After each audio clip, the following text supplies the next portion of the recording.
हरि ओम नमो नारायण लक्ष्मी नारायण हरि हरि।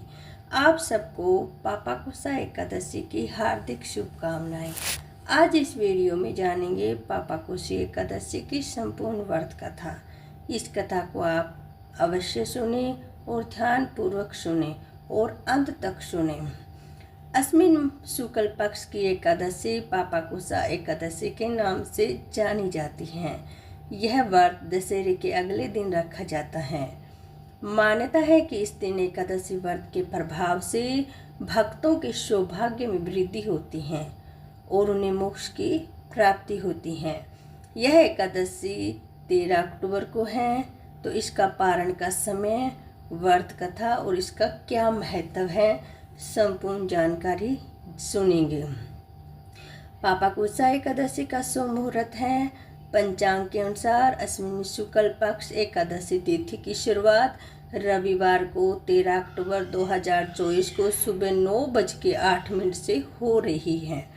यह तिथि 14 अक्टूबर 2024 को सुबह 6:41 पर संपन्न हो जाएगी।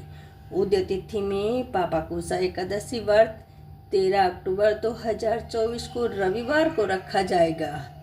एकादशी का पारण का समय 14 अक्टूबर 2024 को दोपहर के बाद किया जाएगा। इसका यही असली समय है।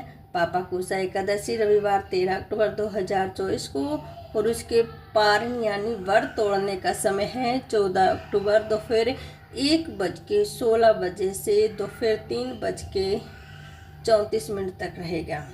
पारण तिथि के दिन हरि वासर समाप्त होने का समय है सुबह 11:56 और हरि वासर में पारण नहीं करते। कब है गौण पापा कुसा एकादशी व्रत की विधि है। एकादशी व्रत वाले दिन प्रातः काल में जल्दी उठकर स्नान करें और स्वच्छ वस्त्र धारण करें। भगवान विष्णु का ध्यान करते हुए व्रत का संकल्प ले।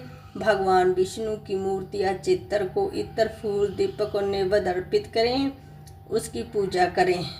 इसके बाद भगवान विष्णु की आरती करें, विष्णु मंत्र का जाप करें, विष्णु सहस्त्रनाम का पाठ करें, आरती गाएं। दिन भर भगवान विष्णु के मंत्र ओम नमो भगवते वासुदेवाय का ध्यान करें। साथ ही रात में हरि कीर्तन करके जागरण करें। अगले दिन ध्यान, पूजा पाठ और ब्राह्मण भोज कराकर व्रत खोल लें। पापा कुसा एकादशी की कथा के अनुसार एक समय की बात है। एक राजा थे, बहुत ही दयालु और धर्मात्मा थे। उसकी पत्नी बहुत ही सौम्य और थी। उनके एक संतान नहीं थी। संतान के लिए राजा ने तप करने का निर्णय लिया। राजा ने कई वर्ष तक कठोर तप किया। अतः उनके तप से प्रसन्न होकर भगवान विष्णु प्रकट हुए और पूछा, हे राजन, तुम क्या चाहते हो? राजा ने कहा, हे प्रभु, मुझे संतान सुख की प्राप्ति कराएं। इस पर भगवान विष्णु ने राजा को पापा कुशी एकादशी का महत्व बताया और कहा कि इस दिन उपवास करने से सभी पाप नष्ट हो जाते हैं और संतान सुख की प्राप्ति होती है। राजा ने इस दिन उपवास करके निश्चय करके भगवान विष्णु के बताए अनुसार राजा ने एकादशी का व्रत बड़े ही श्रद्धापूर्वक किया। उन्होंने दिन भर उपवास रखा और रात में भगवान विष्णु की भक्ति में लीन हो गए। उनकी भक्ति और श्रद्धा देखकर भगवान विष्णु अत्यंत प्रसन्न हुए। भगवान विष्णु ने राजा को आशीर्वाद दिया कि वह जल्दी संतान सुख को पाएंगे और जल्द ही राजा को एक सुंदर पुत्र की प्राप्ति हुई। पापा कुसा एकादशी का बहुत ही अधिक महत्व है। एक बार धर्मराज युधिष्ठिर कहने लगे, हे भगवान, अस्मिन शुक्ल एकादशी का क्या नाम है? आप कृपया करके इस विधि और फल कहिए। तब भगवान श्री कृष्ण कहने लगे, हे युधिष्ठिर, पापों का नाश करने वाली इस एकादशी का नाम पापा कुसा एकादशी है। हे राजन, इस दिन मनुष्य को विधि पूर्व भगवान पद्मनाभ की पूजा करनी चाहिए। यह एकादशी मनुष्य को मनवांछित फल देकर स्वर्ग को प्राप्त कराने वाली है। मनुष्य को बहुत दिनों तक कठोर तपस्या से जो फल मिलता है, वह फल भगवान गरुड़ ध्वज को नमस्कार करने से हो जाता है। जो मनुष्य अज्ञानवश अनेक पाप करते हैं परंतु हरि को नमस्कार करते हैं, वे नरक में नहीं जाते। भगवान विष्णु के नाम के कीर्तन मात्र से संसार के सब तीर्थों के पुण्य का फल उन्हें मिल जाता है। जो मनुष्य सात धनुष भगवान विष्णु की शरण में जाते हैं, उन्हें कभी भी यम यातना भोगनी नहीं पड़ती। जो मनुष्य वैष्णव होकर की ओर शिव होकर विष्णु की निंदा करते हैं, वे अवश्य नरकवासी होते हैं। सहस्त्र वाजपेयी और अश्वमेध यज्ञों में जो फल प्राप्त होता है वह एकादशी के व्रत के 16वें भाग के बराबर भी नहीं होता। संसार में एकादशी के बराबर कोई पुण्य नहीं है। इसके बराबर पवित्र तीनों लोकों में कुछ भी नहीं है। इस एकादशी के बराबर कोई व्रत नहीं है। जब तक मनुष्य पद्मनाभ की एकादशी का व्रत नहीं करते तब तक उनकी देह में पाप वास करता रहता है। हे राजेंद्र, यह एकादशी स्वर्ग, मोक्ष, आरोग्यता, सुंदर स्त्री तथा अन्न और धन की देने वाली है। एकादशी के व्रत के बराबर गंगा, गया, काशी, कुरुक्षेत्र और पुष्कर भी पुण्यवान नहीं है। श्री हरिवासर तथा भक्त एकादशी व्रत करने और जागरण करने से सहज मनुष्य विष्णु पद को प्राप्त होता है। हे युधिष्ठिर, इस व्रत के करने वाले 10 पीढ़ी मातृपक्ष, 10 पीढ़ी पितृपक्ष, 10 पीढ़ी स्त्री पक्ष और तथा 10 पीढ़ी मित्र पक्ष का उद्धार कर देते हैं। वे दिव्य देह धारण करके चतुर्भुज रूप हो, पीताम्बर पहने, हाथ में माला लेकर गरुड़ पर चढ़कर विष्णुलोक को जाते हैं। हे नरोत्तम, बाल अवस्था, युवावस्था, वृद्धावस्था में इस व्रत को करने से पापी मनुष्य भी दुर्गति को प्राप्त न होकर सद्गति को प्राप्त होता है। अश्विन माह के शुक्ल पक्ष की इस एकादशी का व्रत जो मनुष्य करता है वह अति समय में हरिलोक को प्राप्त होते हैं तथा समस्त पापों से मुक्त हो जाते हैं। सोना, तिल, भूमि, गो, अन्न, जल, छतरी तथा ज्योति दान करने से मनुष्य यमराज को नहीं देखता। जो मनुष्य किसी प्रकार के पुण्य कर्म किए बिना जीवन के दिन व्यतीत करता है वह लोहार की भट्टी की तरह सांस लेता हुआ निर्जीव के समान ही है। निर्धन मनुष्य को भी अपनी शक्ति के अनुसार दान करना चाहिए तथा धन वालों को सरोवर, बाग, मकान आदि बनाकर दान करना चाहिए। ऐसे मनुष्य को यम का द्वार नहीं देखना पड़ता तथा संसार में दीर्घायु होकर धनाढ्य, कुलीन, रोग रहित होते हैं। भगवान श्री कृष्ण कहने लगे, हे राजन, जो आपने मुझे पूछा वह सब मैंने आपको बतलाया है। आप कृपया करके क्या सुनने की इच्छा है। श्री हरि विष्णु जय हो। भगवान विष्णु की जय हो। माता लक्ष्मी की। अब सुनेंगे एकादशी माता की व्रत कथा। मुर नाम का एक दैत्य था। रावण और कंस की तरह वह भी बड़ा आतंक मचाता था। स्वर्ग में देव सहित सभी को पीड़ा देता था। सब लोग उससे रक्षा मांगकर श्रीमान नारायण की शरण में गए। भगवान ने कहा, मैं तो उसे संभालता हूँ, चिंता मत करो। भगवान मुर के साथ युद्ध करने लगे, लेकिन अपनी सारी शारीरिक शक्ति लगाकर भी भगवान कुछ नहीं कर सके। भगवान को युद्ध के दौरान मैदान में पलायन करना पड़ा। वे हिमालय की एक गुफा में छिप गए। मुर भी उनका पीछा करता हुआ वहां पहुंच गया। भगवान ने ध्यान करना शुरू किया और उनके मन में एक शक्ति उत्पन्न की, उनकी मानसिक शक्ति। इस शक्ति ने बाहर आकर मुर को अपनी तलवार से मार डाला।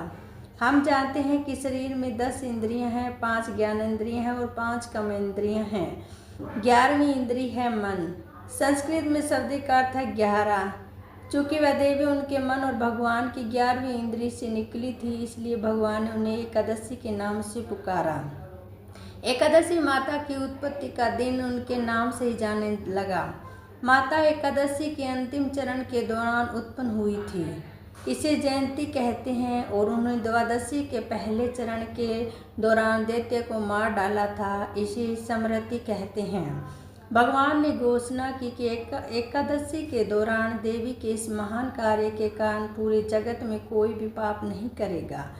लेकिन पाप तो पहले से ही हैं। जब उसने यह सुना, पाप पुरुष आश्रय की तलाश में इधर उधर भागने लगा। एकादशी के दौरान वह कहाँ रहेगा? वह जहाँ भी गया सभी ने उसे आश्रय देने से इनकार कर दिया। अंत में अन्न भोजन एकादशी के दौरान उसे आश्रय देने के लिए सहमत हुआ।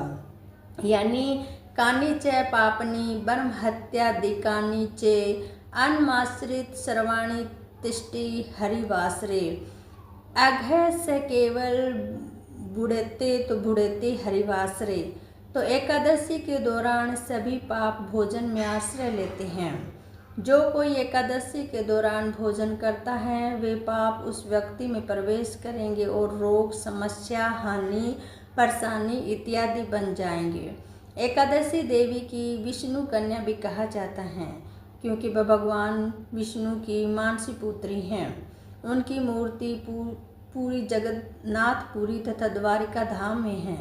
भगवान के धर्म की रक्षा करने के लिए जितने भी अवतार हैं वह सभी एकादशी के दिन ही हुए हैं, इसलिए यह इतना पवित्र दिन है।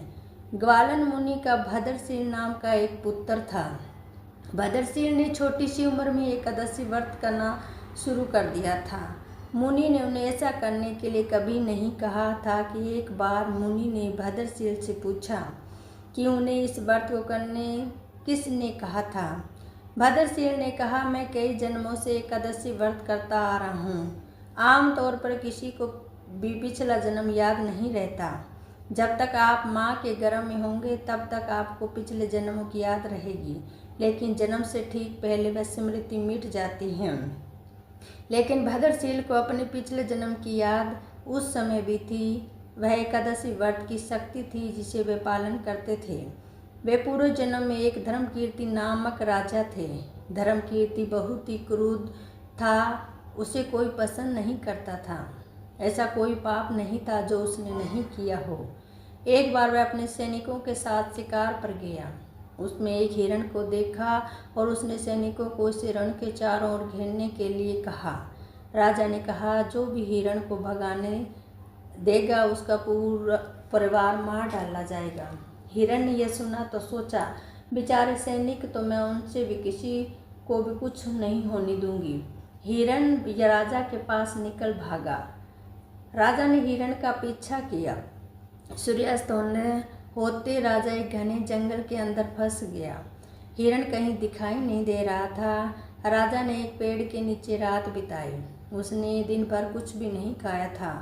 उसे चारों ओर से खतरनाक जानवरों की गुर्राने की आवाज़ सुनाई दे रही थी।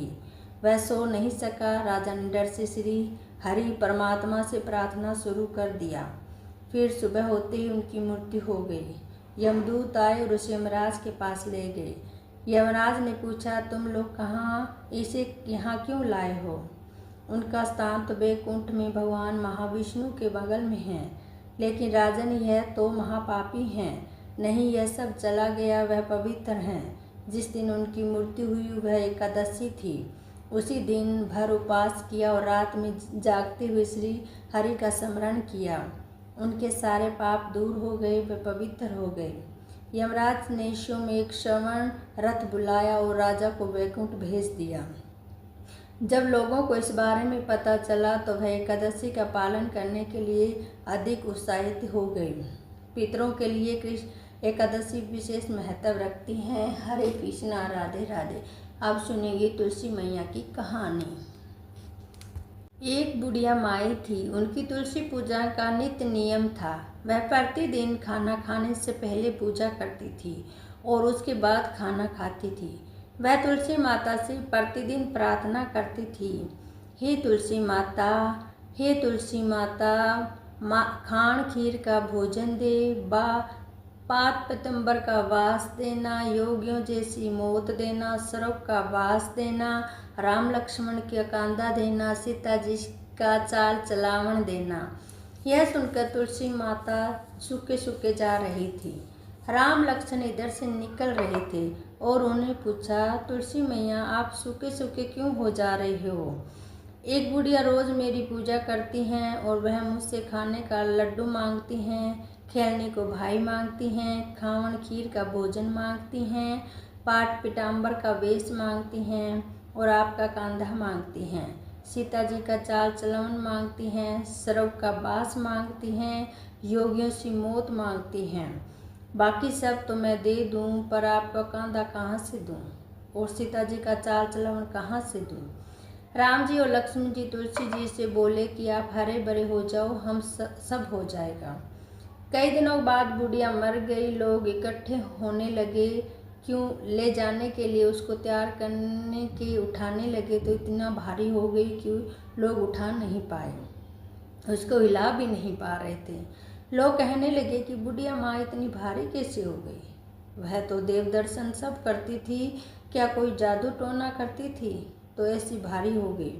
इतने में राम लक्ष्मण और सीता जी आए। सीता जी ने चाल चलन किया, राम लक्ष्मण ने कांधा दिया और बुढ़िया माँ सदैव वैकुंठ को चली गई। हम भी तुलसी मैया से यही प्रार्थना करते हैं कि हे तुलसी महारानी, जैसी सदगति सबको दी वैसी सब सदगति सबको देना, सब ओंकारा भरते ने सुनता न सबको करना। जय हो तुलसी मैया।